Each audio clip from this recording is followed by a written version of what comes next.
olhar para você com deboche, escarneciam de Jesus e ironizavam.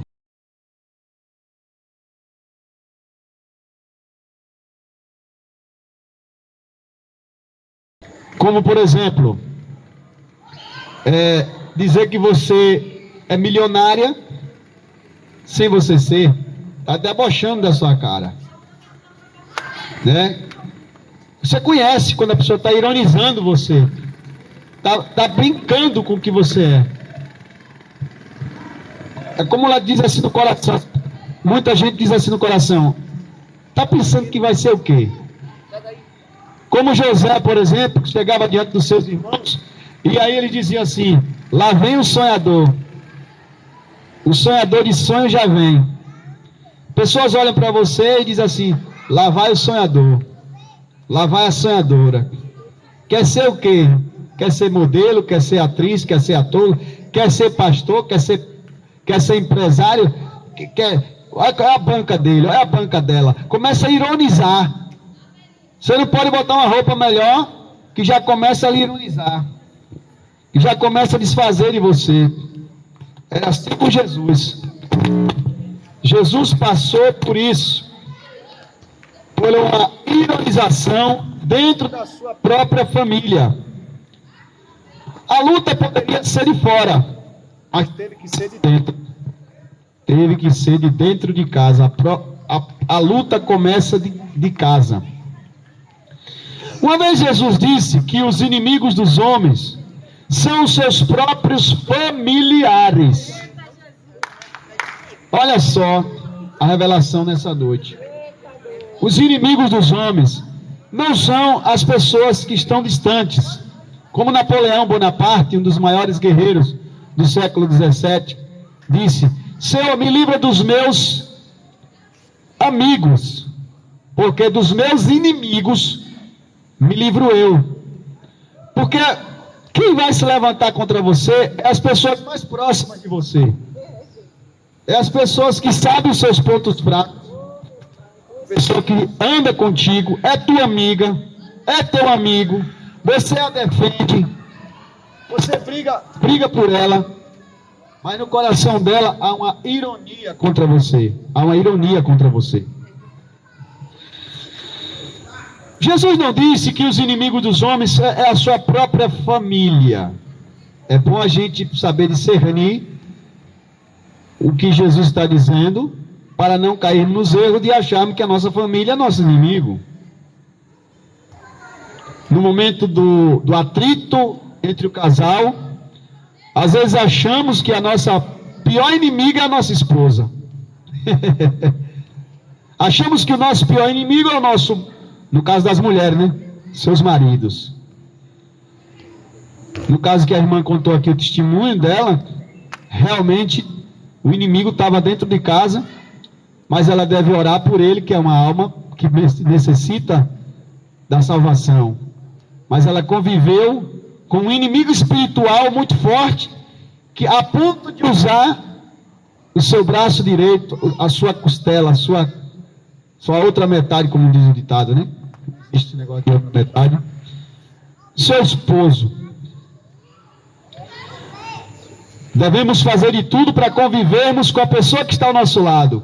Nosso companheiro, nossa companheira de casamento. No meu caso, a minha esposa.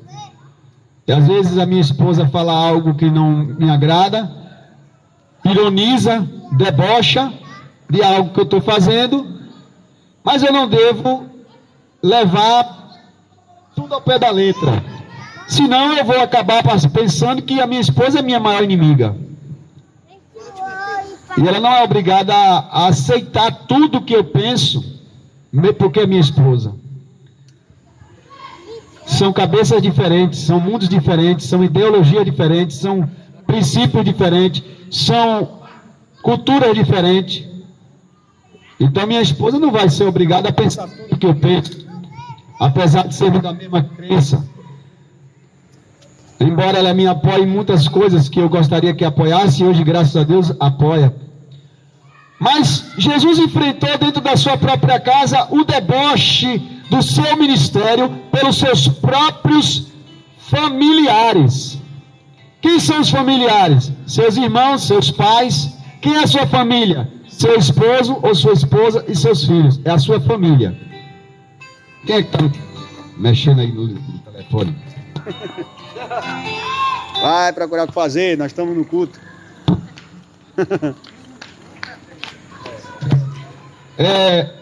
Então, eu devo honrar a minha casa, a minha esposa, porque ela é minha família.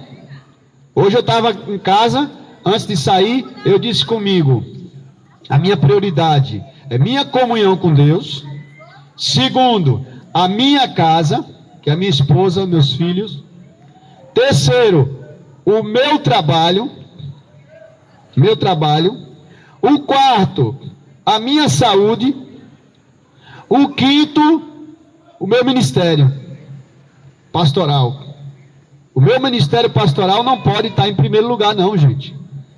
Porque para eu ser um bom pastor, abaixo de Jesus Cristo, que é o bom pastor, para eu ser um pastor excelente, nota 10, aplicado, eu preciso estar bem com Deus.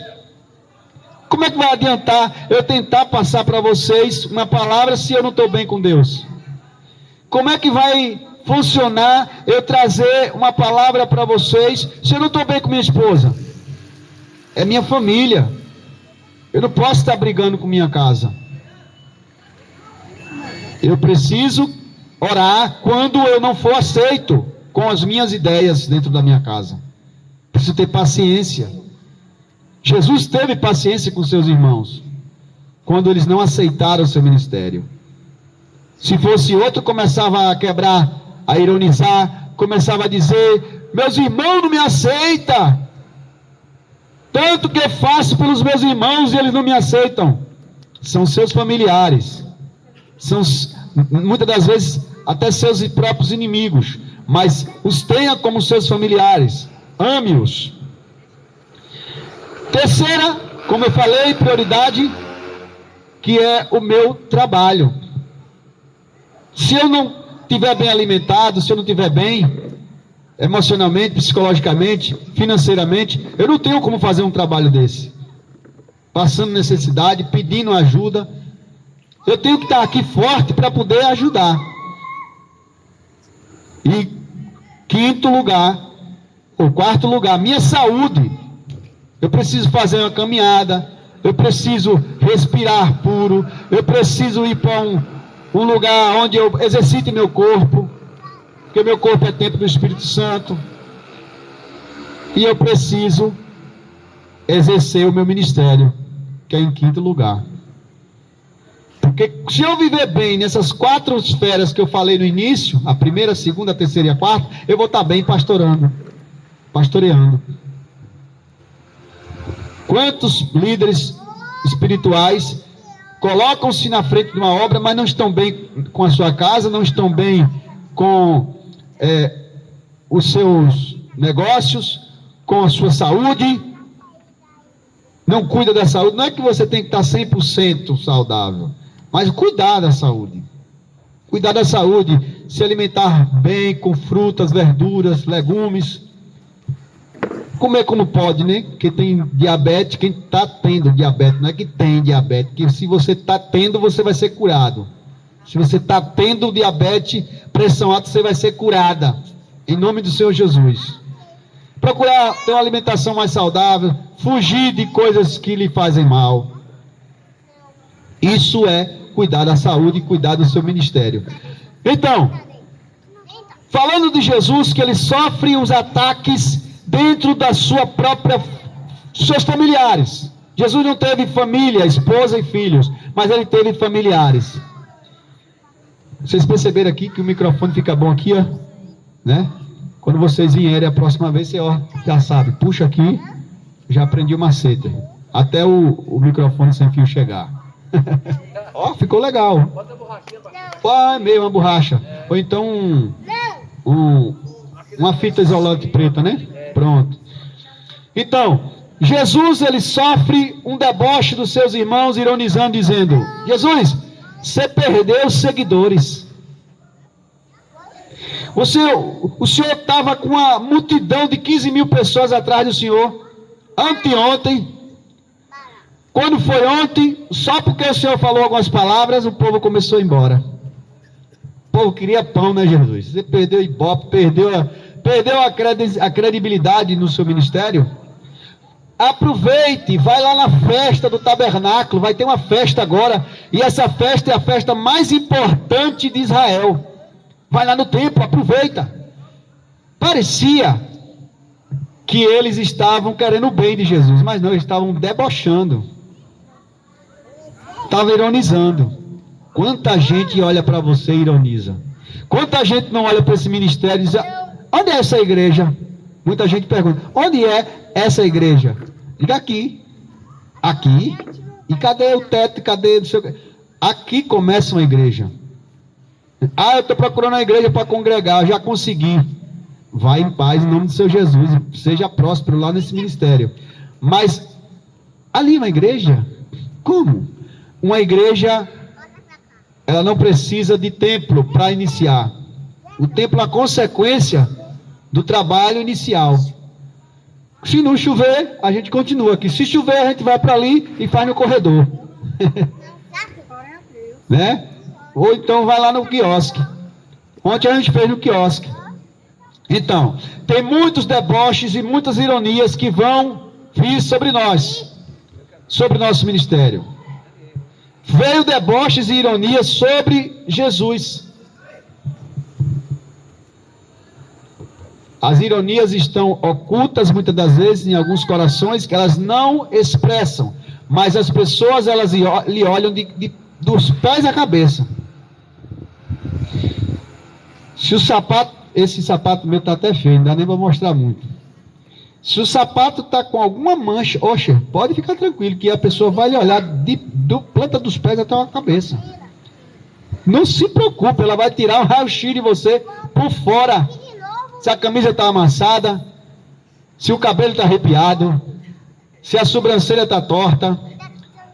De vez em quando eu dou uma ratada na minha sobrancelha, que eu corto aqui no meio, que é cheio de cabelo. Aí rata aqui do lado, fica mais para o lado direito, fica uma vergonha terrível. As pessoas percebem se a barba está grande, se o cabelo está grande, se a unha não está cortada. As pessoas debocham, ironizam, né? Quantas pessoas lhe debocham, lhe ironizam sem você saber? Pela sua altura, pela sua espessura, pelo seu olho, pela sua boca, tira onda com você. Tem delas que são tão próximas de você que elas se sentem tão à vontade de fazer gracejo com você dos seus defeitos. E zombam mesmo. E aí você leva na esportiva e leva na brincadeira porque você não quer perder a amizade, e a sua amiga, e você aproveita e dá uma debochada dela também, né? Ironiza também. Brinca. E aquilo ali até o limite, até o ponto que der para ir, dá para conviver. Mas quando começa a desprezar mesmo, excluir mesmo, aí a pessoa começa a sentir a dor do desprezo, assim como Jesus começou a sentir a dor do desprezo, a dor da exclusão, a dor da rejeição pelos seus próprios familiares. Os caras, ao invés de contribuir para o seu ministério, começam a perseguir e debochar do seu ministério. Todo mundo acreditava em Jesus. Um oficial do rei caminhou 30 quilômetros, como da Barra da Ondina de Salvador até aqui. Caminhou 30 quilômetros, a pé ou a cavalo, só para falar com Jesus, para dizer a Jesus que o seu filho estava com febre, que estava morrendo, e que ele precisava que Jesus fosse lá para curá-lo. E Jesus deu só uma palavra e disse: vai, o teu filho vive. Mas os irmãos de Jesus não acreditavam em Jesus. Jesus transforma a água em vinho na festa das bodas de Caná, com Maria, mãe de Jesus, estando na festa. Provavelmente esses mesmos irmãos estavam na festa, viram o milagre, mas mesmo assim ainda debochavam de Jesus, porque eles não eram das ovelhas de Deus. Quantas pessoas irão ironizar você porque não são ovelhas de Jesus. Falando agora de deboches espirituais. Cadê o Deus dela? Cadê o Deus dele? Começa a ironizar você por qualquer coisa. O Deus dele não é poderoso, porque não dá a ele uma igreja grande, ou condições a ele de pagar um aluguel, porque ele está aqui no relento. Começa a ironizar. Se Deus fosse com ele mesmo, já tinha curado ele, já tinha tirado essa diabetes dele. As orações dele não passam do teto, as orações dela não passam do teto. Começa a descredenciar, e aí diz assim: por que não vai lá na reunião do descarrego, para ver se descarrega? Por que não vai lá não sei na onde? Ao nosso lado. E às vezes quem nós mais amamos, quem nós mais gostamos, é quem são utilizadas com esse desserviço das trevas a nos puxar para o chão. Uma vez eu, numa sala de aula na faculdade, eu lembro que eu vendia DVD, gravava no computador em casa, para levar para a faculdade, para vender lá, para pagar o custo.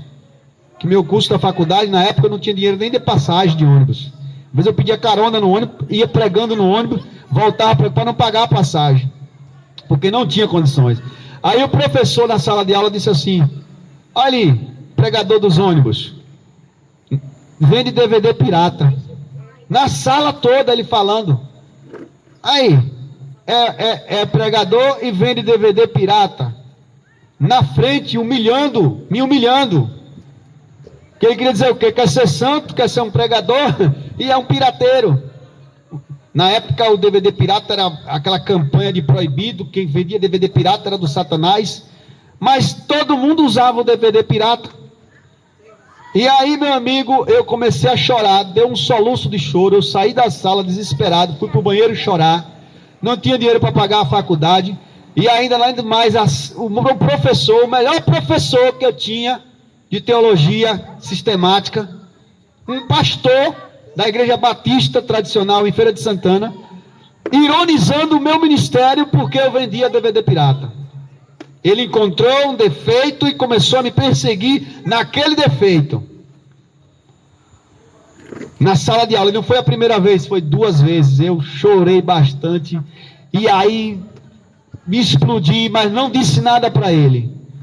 Um irmão chamado Luiz, policial civil, estudioso também comigo, estava na mesma sala que eu, viu eu chorando, desesperado, chamou o professor e falou: professor, você fez isso com ele?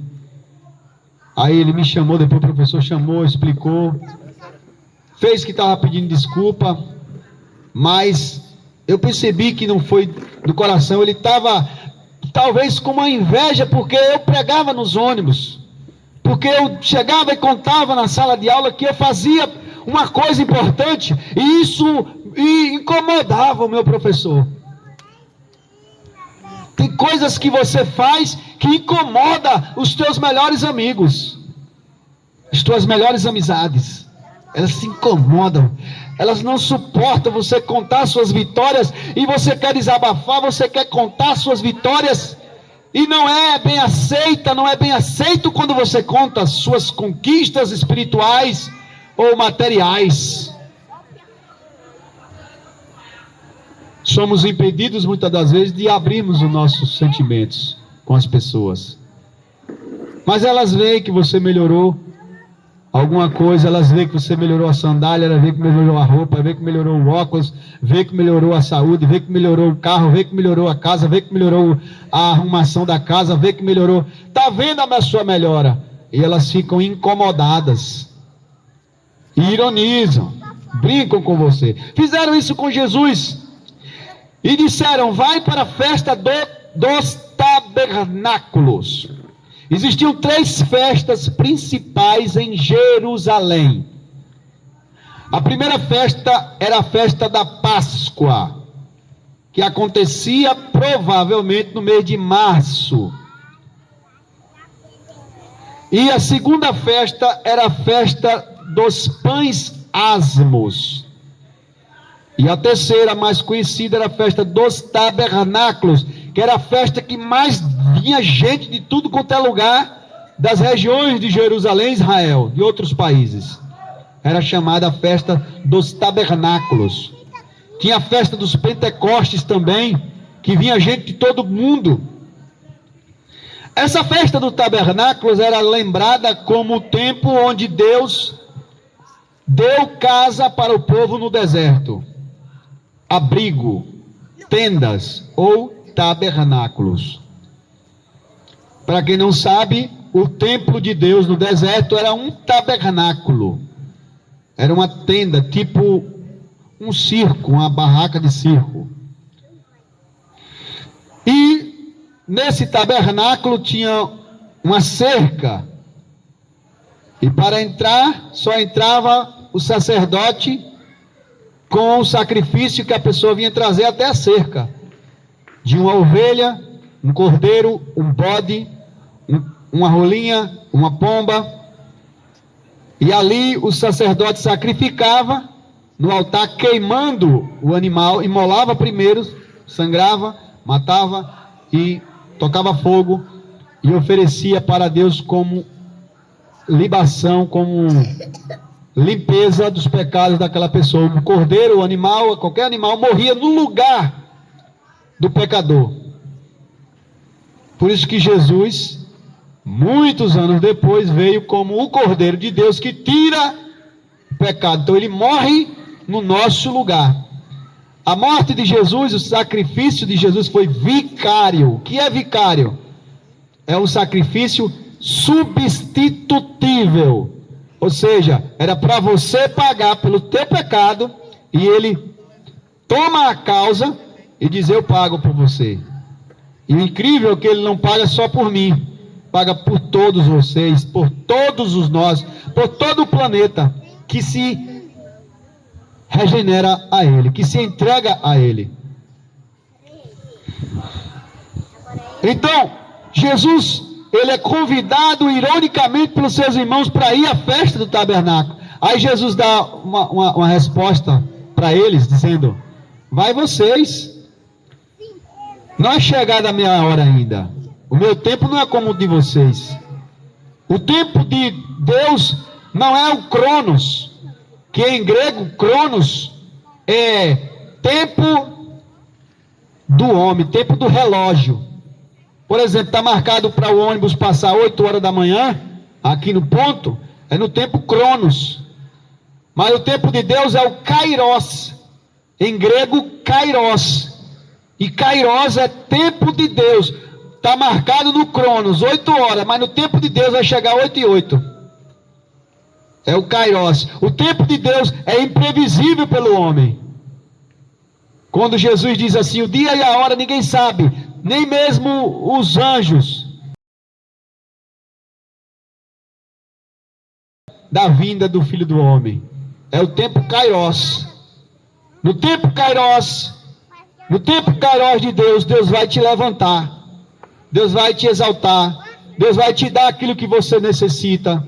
Muitas das vezes Deus não te dá o que você pede, porque não é o que a sua alma necessita. Você acha que precisa, mas não é disso que você precisa. Muitas das vezes nós pedimos muita coisa a Deus, não recebemos, porque pedimos mal para gastar nos nossos próprios prazeres. É como uma criança que pede ao pai uma caixa de bombom. Aí o pai diz: eu não vou lhe dar a caixa, eu vou lhe dar um bombom da caixa. Porque o pai sabe que se der bombom toda hora para o menino, se der uma caixa por dia, ele vai adoecer. É como o pai que o menino pede para beber um litro de refrigerante, o pai diz: você vai só beber 2 dedos de refrigerante, ou no máximo um copo de 200 ml. O menino pediu, mas o pai não atendeu, porque era perigoso para o filho. Então, nem tudo que nós pedimos a Deus iremos receber. Mas não está escrito que tudo quanto pedis a Deus, crendo em oração, recebereis? Tá, mas é tudo quanto pedides da vontade do seu Pai. Porque o Pai não é doido de você pedir a Ele um pão com fermento, que vai lhe fazer mal, e Ele lhe dá um pão com fermento. Ele vai lhe dar um pão sem fermento. Você pede um bolo, uma torta, que vai fazer mal para você, Ele diz, não, eu vou lhe dar um alimento saudável, vou lhe dar uma maçã. Eu não gosto de maçã, mas é o que você precisa, sua alma precisa, seu corpo precisa de uma maçã. Seu corpo precisa de uma pera, de uma uva. Ah, mas eu gosto de torta, sou louco por torta. Então vá, coma. Mas coma com limite. Deus, Ele entende e sabe o que nós necessitamos, o que nós precisamos. Jesus está aqui para ir para a festa. Voltando ao texto.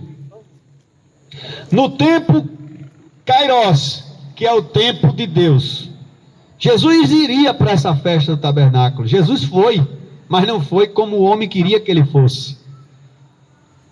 Então, você vai receber a tua bênção, você vai receber a tua graça, o que você necessita você vai receber, mas não é no teu tempo, porque o teu tempo é logo, você quer para logo, no Cronos, quer marcar data, você marca a data, mas do Senhor vem a resposta final. O homem faz muitas maquinações, muitos planos, mas do Senhor Jesus vem a resposta da boca. Quem bate o martelo final é o juiz. O homem diz, não tem mais jeito para você. O médico dá 3 meses de vida ao paciente com câncer no pâncreas. Ainda diz assim, por volta dessa data aqui ele morre, você morre. E a pessoa fica sabendo mais ou menos a data que vai morrer. Aquela palavra é tão forte que o médico fala que a pessoa não acredita em mais nada que trouxerem para ela como notícia de que ela vai sair daquilo. E ela pode ser a crente mais fervorosa que for. Se ela recebe aquela palavra negativa, ela passa a acreditar que a palavra do médico é que vai prevalecer. As palavras ela tem poder, e principalmente quem exerce um cargo de autoridade. Uma atividade de autoridade. Então, o tempo todo é um ringue de luta entre a sua fé e a sua incredulidade. Dentro de você há irmãos seus que dizem, zombando de você e zombando da sua fé, zombando do seu ministério, dentro de você. Quase que eu não ia falar sobre isso aqui, mas Deus me traz essa revelação agora. Dentro de você tem irmãos que dentro do seu psicológico zombam de você, zombam do seu ministério. Quantas vezes eu entro aqui, ou já subi, hoje mesmo eu disse, não vou fazer o culto. O meu pensamento, eu não, né? Os meus irmãos, está chovendo. Alguém do meu lado disse, e você vai fazer culto dia de quinta? Não era só quarta? Já está indo demais. Digo, não, eu vou, porque é prioridade. A minha saúde, a minha família, a minha casa, meus negócios são prioridade. Mas se eu consigo fazer o culto, eu vou. Então os meus irmãos estão dentro de mim, não é só fora. Eu acho que são os piores, são dentro de mim. Como a gente tem estudado, os piores inimigos dos homens são eles mesmos. Por exemplo, o meu maior inimigo não é o diabo, não é o mundo, sou eu mesmo. Então, eu mesmo quem? Os irmãozinhos meus que eu tenho dentro de mim, que estão vívidos, me puxando e ironizando, debochando do meu ministério, que dizem, não vai dar certo, não vai acontecer nada demais. Quantas vezes eu já abri um culto sozinho e terminei só? Já aconteceu várias vezes comigo. Aqui no Sol Nascente 1, no quiosque, abri o culto só, terminei só. Mas sabia que tem alguém ouvindo. Eu sei que tem alguém ouvindo. E eu gravo e depois mando no WhatsApp, mando no Facebook, mando no YouTube. Eu digo, alguém tem que ver, alguém tem que ouvir. Eu creio. A minha fé não pode ser superada pelos irmãos negativos que existem dentro de mim. Se eu quero fazer um negócio, eu vou, ainda que eu mesmo diga que não dá certo, ainda que a minha esposa diga não vai dar certo, ainda que os meus inimigos, irmãos, parentes, quem for, quem quiser que seja, diga não vai conseguir, mas eu vou lá e vou fazer conseguir, no nome do Senhor Jesus. Passei por isso muito quando estava sendo candidato a vereador. Passei pelo vale da sombra da morte, pelo deserto, quebrado, sem dinheiro até para comer, não tinha dinheiro nem para comprar uma água mineral, mas fui candidato a vereador, abdiquei de muitos negócios, privilégios, para ser candidato e fazer um grande trabalho, fui e arrebentei, fiz o meu máximo, sofri retaliação, deboche, ironia ao vereador, diga aí vereador. Digo, nem ganhei ainda, os caras estão me chamando de vereador. Aí alguém diz assim, deixa que ele está profetizando. Mas na hora que você chega lá na urna, a galera ali abandona, meu amigo, é 50 conto um voto. E se você não tiver 50 conto, você não passa de uma banda de real rasgada. Acabou, seu prestígio já foi. Só deboche e ironia. Aí, vereador, teve quantos votos? Rapaz, você tem que ficar do lado de fulano para você ganhar, do lado de ciclano. Você não ganha do lado de ninguém assim, não. Você tem que fazer isso aqui, isso aqui. O deboche. Mas se a minha crença diz, eu vou conseguir, eu vou lá e vou arrebentar. Nem que eu tenha só o meu voto, nem que eu tenha só o meu teste, nem que eu só vá lá viver o assunto. Mas eu vou. Aí eu quero botar uma barraca de lanche. Como é que faz? Eu calculo, vou, vai, não vai, os irmãos dentro da gente dizem assim, vai, não vai dar certo, vão ironizar de você, que nada não vai não, fulano foi, deu errado, e aí começa a briga, é um ringue, quem foi mais forte vai vencer. É uma briga interna, quem for mais forte vai vencer. Se Jesus acreditasse que ele não era o Messias, ele ia na onda dos irmãos. Rapaz, eu perdi o ibope. Poxa, eu tenho que ir lá na festa mesmo. Aí Jesus atendia a vontade dos homens, ia para a festa no tempo do homem, não ia no tempo de Deus. Vamos ouvir a voz de Deus, o tempo de Deus. Eu falei aqui atrás, agora, que a gente deve ouvir a voz do nosso coração, ir lá e fazer, mas com uma condição: ouvindo a voz de Deus e não dos homens. Se é a voz de Deus, se você tem convicção que a voz de Deus está falando com você para você ir, vá, porque o Senhor é contigo por onde quer que você vá, mesmo que você não consiga o objetivo que você quer. Mas você foi porque você colocou no seu coração que era a voz de Deus te falando contigo. Mesmo que não consiga, e não chegando lá, se você não conseguir, não murmure. Glorifique a Deus, porque você passou por uma experiência. Você tem experiência para contar e tem coisas para passar para outras pessoas, experiências aplicar para a sua própria vida futuramente. Nada se perde. Não. Quantas coisas eu já fiz, acreditando que ia dar certo, que a voz de Deus estava comigo, chega lá, puf, consegui chegar lá, mas quando cheguei, vi que não era tudo aquilo que eu tinha criado. Mas nem por isso, eu me entreguei, me amordacei, me encurralei, me clausurei num quarto e disse, sou um derrotado, tudo que eu faço dá errado. Não, eu tive que passar por aquilo, foi minha experiência. Aí é onde os meus irmãos externos vão dizer, olha lá, fracassado, tentou e caiu. Eu sabia, eu sabia, sim, mas eu precisei viver aquela experiência. Quantos investimentos eu já fiz e deu errado? Mais de 200. Já fui comerciante de tanta coisa, deu errado, mas eu tentei. E eu estou tentando até hoje, e estou acertando, e estou conquistando, e estou conseguindo, e a vida é isso. Não importa quantos lhe desejam sua queda, não importa quantos aplaudem falsamente, ironizam você, até lhe dando conselhos para você ir, mas no coração dela dizendo, coitada, coitado. Não importa o que digam, siga o que o coração entende sobre Deus e ouve sobre Deus e se prepara, porque no tempo certo de Deus, Ele vai cumprir a promessa no tempo Kairos, no tempo dele, porque no tempo do homem, tudo vai dar sempre errado.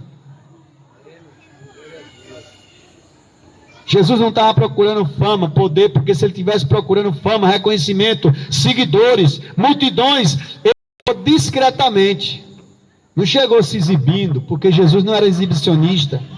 Não chegou se mostrando, querendo se aparecer. Deixe que Jesus vai te exaltar, que Deus vai exaltar você no tempo dele. A promessa que ele fez sobre a sua vida não está morta. Vai ser ressuscitada no tempo certo. Mesmo que digam que o cenário é de fim, é de destruição, Deus vai ressuscitar na tua vida no tempo certo. Se é um filho que você não consegue ter, dar à luz, Deus vai fazer a sua madre abrir. Se é um dinheiro para receber que está parado, Deus, o tempo dele, vai fazer você receber. Se é uma dívida que alguém lhe deve, que já tem muitos anos e você cobra, vai receber também, em nome de Jesus, no tempo de Deus. Porque no tempo do homem não acontece o que Deus quer fazer sobre a vida sua, sobre a sua vida. É isso. Aprendamos a viver no tempo Kairos, no tempo de Deus. Se no tempo de Deus você viver, tenha certeza, você vai ter paz. Você vai saber qual o motivo do carro ter parado, quebrado. Você vai dizer, porque Deus, Ele está me guardando. O Senhor está comigo. Quando José foi preso, lançado num buraco pelos seus irmãos ali no deserto, depois vendido para os amalequitas por 20 ciclos de prata, depois lá na feira foi vendido a Potifar, depois foi acusado pela mulher de Potifar, que ele estava querendo abusando-a sexualmente. Ele foi preso, foi para a masmorra, e todas as partes diziam assim, e o Senhor era com José. O Senhor é contigo, minha irmã, quando falta o dinheiro da água.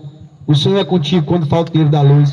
O Senhor é contigo quando falta o botijão, quando falta o fogão, quando falta a gasolina para o carro, quando falta o dinheiro de pagar a prestação. O Senhor é contigo, e no tempo dele, Ele vai te elevar de uma forma sobrenatural, de uma maneira surpreendente, que os teus inimigos que debocharam de você, dizendo aonde vai chegar esta sonhadora, este sonhador, vão dizer realmente o Senhor exerceu a promessa dele sobre a vida, sobre a sua vida. Mesmo que eles não queiram aceitar, mas terão que ver. Deus vai conservar os teus inimigos vivos, para eles mesmos dizer, poxa, tanto tempo que a gente passou brincando com a cara dela, tanto tempo que a gente passou gozando da cara dele, e realmente Deus estava com ele, quanto tempo eu perdi fazendo esse desserviço. O Senhor vai guardar os Tomés, vai poupar os irônicos, os Natanaéis, que diz assim, pode alguma coisa boa sair daquela família? O pai dele era cachaceiro, a mãe dele era usuária de droga, o tio dele não sei o que, a família nenhum presta. Como é que essa pessoa vai sair dali e significar alguma coisa boa para o mundo? Deixa eu te dizer uma coisa, Deus não olha como vê o homem olha para você pelo que você tem, ou pelo que você faz, ou de onde você veio, mas Deus te olha como você é. E é no tempo dele, no Kairos, que ele vai fazer o que tem de fazer na tua vida, em nome de Jesus. Muita gente já olhou para mim e disse, o ministério dele acabou. E eu até disse para mim, meu ministério acabou. Não quero mais pastorear. Sonhei tanto com o ministério, a ponto de fazer uma faculdade, depois fiz mais outra. Sonhava muito em ser um pastor, e depois saiu um sonho do meu coração. O diabo tirou do meu coração o desejo de pastorear, de pregar o evangelho. Muitas das vezes os seus irmãos são tão fortes que eles tiram os sonhos do seu coração. Eles conseguem alcançar até os seus sonhos e dizer: acabou, finish, the end, já era. Ele diz: para onde eu me levanto? Onde eu vou me levantar? Não quero mais ser pastor. Eu não sei, eu estou confuso, eu não quero mais. Eu quero curtir, eu quero fazer alguma coisa diferente. E aí fui para um lado, fui para o outro, fui dar aula, dava aula em vários colégios de Simões Filho, Lauro de Freitas. E aí, não é ser professor. Tem mais alguma coisa especial que eu preciso ser. Eu preciso realizar aquilo que está adormecido dentro de mim. Não deixe que os seus irmãos sejam mais fortes do que o que você sonhou ser. E não aceite que eles ironizem e debochem de você. E também não seja levado pelas opiniões deles. Seja guiada pelo Espírito Santo, que no tempo certo vai se cumprir aquilo que tem de ser cumprido na tua vida, mulher, na tua vida, homem. Nesta noite, esta é a palavra da parte de Deus para a sua vida. O Senhor vai realizar o projeto dele nos teus planos, nos teus intentos, naquilo que tu mais sonhou na tua vida. Não são os irmãos de José, não são os irmãos de Jesus, não são os seus irmãos, não são os seus negativos pensamentos que irão vencer aquilo que Deus tem para fazer na tua vida, porque maior o que está contigo do que o que está lá fora, maior o que está contigo do que até aquilo que te abate por dentro. O sopro de Deus guiará você ao caminho certo, na hora certa, no lugar certo, e você dirá: eu sou a pessoa certa, no lugar certo, e no negócio certo, e na coisa certa. Cada um vai se encontrar na sua atividade. Deus vai levantar aqui nessa obra diaconisas, presbíteros, evangelistas, pastores, mestres. Aqui sairá uma grande igreja que vai impactar o mundo a seu tempo, no tempo Kairos. Não precisa pressa, agonia, não precisa precipitação. Vamos fazer sem ter condições. Vamos esperar que Deus vai dando as condições. Daqui sairá grandes contribuintes, grandes empresários, pessoas com a autoestima empresarial elevadíssima, com altos ganhos. Você vai ter altos ganhos no tempo de Deus. Aonde você botar a mão, vai dar certo, vai prosperar de uma forma abundante. Pessoas irão retribuir, contribuir com você, irão somar para você. Você vai ser cabeça no tempo de Deus e não mais cauda. Todos aqueles que tinham você como um palhaço, que tinham você como um humorista, era motivo de risada e deboche, irão dizer verdadeiramente: o Senhor está na vida dele, o Senhor Jeová está na vida dela. Grandes coisas fez o Senhor por essa pessoa. A sua marca não será mais uma marca de coitadinho, de coitadinha, de sonhadorazinha, porque estes aí terão que se prostrar para te pedir recurso, para te pedir ajuda, porque vai faltar aos arredores e elas vão dizer: o Senhor deu a ti e nós viemos te pedir. Tu terás para emprestar e não tomarás mais emprestado. Você vai ter em abundância e não vai precisar mais cobiçar nada que é de ninguém e nem tampouco sentir inveja pelo que é dos outros. Você não vai ser objeto de escárnio nem de risada. O Senhor te colocará por cima e não por baixo. O Senhor te abençoará na entrada e também na saída. O Senhor será na tua luz, na tua frente, as tuas costas, a tua cabeça, os teus pés, os teus braços. Grande testemunho tu irás contar no tempo de Deus, no tempo Kairos. Deus abençoe a todos em nome do Senhor Jesus. Vamos ficar de pé e agradecer a Deus por essa palavra. Amanhã estaremos na rádio 90,7 FM. Nossa, para ouvir, você pode acessar pelo link do site. Se você tiver internet no celular, na hora pega a ministração da palavra. Amanhã vai ser a ministração quando Jesus ensina sobre... Semana passada foi sobre Jesus, o bom pastor. Agora vai ser João 10, 22, amanhã. A festa da dedicação. na rádio. Você pode ouvir amanhã, das 20 às 21 horas.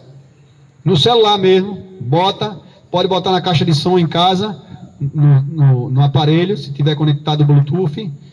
Você ouve em sua casa a ministração da Palavra de Deus comigo, pastor Rogério Nascimento, inspirado pelo Espírito Santo de Deus, que me dá a palavra pelas Escrituras no Evangelho de João. O nome do programa é Programa Compromisso com a Palavra. Esse programa eu fazia tem 17 anos atrás, 15 anos mais ou menos, 2005, 2006, já tem mais de 15 anos. Compromisso com a Palavra. Eu tive que vender os recursos da rádio para pagar a faculdade. Agora, 15 anos depois, eu faço uma rádio que sai em todos os celulares, em todos os rádios da região. Então, Deus está trabalhando e vai abençoar em nome de Jesus. Vamos adiantar que a chuva está chegando. Muito obrigado, Senhor, por mais um culto. Fica conosco em nome de Jesus. Que o grande amor de Deus, a graça do nosso Senhor Jesus Cristo, as consolações inefáveis do Espírito Santo, seja com todo o povo de Deus, não somente agora, mas para todos sempre. Todos dizem amém. Vão em paz em nome de Jesus. Amém. Glória a Deus. Deixa eu pegar aqui o número da irmã. Eu acho que eu te conheço. É? Ah, Quando eu fui da minha mãe. do culto lá em cima, não foi?